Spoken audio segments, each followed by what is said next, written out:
For the Phet natural selection game, you're going to just start with intro. I'm just going to show you a few features and then you can get started.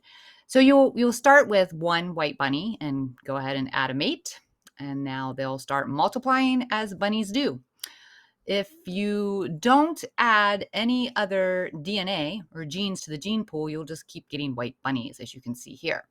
So you're going to come over here and you're going to click on the add mutation, and the mutation will come and you will now have DNA in the gene pool that codes for brown fur, so the brown protein. Over here is your data. I'm just going to pause these bunnies because they're just going to keep multiplying. So a couple things. Number one, you can just see how many total bunnies there were at generation 1, 2, 3. You can click on white fur versus brown fur. So white is the green, brown is the dashed. And then this shows you, if you're not really sure, how to read this number, you have to keep going over here and it gets further and further away.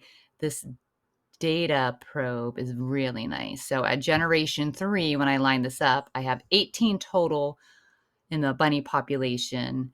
The solid green represents white, and then the dash represents the brown. So 16 of the 18 are white and 2 are brown. And that's really important data. Again, I'm going to pause just to show you that there are some other features over here. So this is just population data. You could do proportion, and that will give you the proportion of white fur to brown fur bunnies in the population. As you're looking at the proportions, you can actually scroll through the generations. So this was the proportions in generation 3.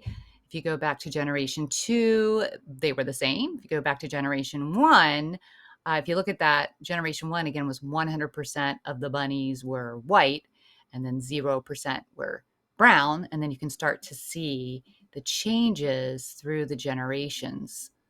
So this is a nice way to analyze the data of the gene pool as well. If you click on Pedigree, it'll ask you to select a bunny. So you can pick any bunny that you want and look at the family tree. I'm going to pick this guy. And here's what's interesting. White bunny, but there was a mutation that caused the DNA to now have the gene for brown fur, which is the capital F. So that's where the mutation obviously was introduced. Now, if I click on this brown bunny, it wasn't a mutation. It just so happened that one of the parents had the DNA mutation and passed it down. So it's in the family tree now. Okay, so you can add wolves, you can limit food, look at data, have fun.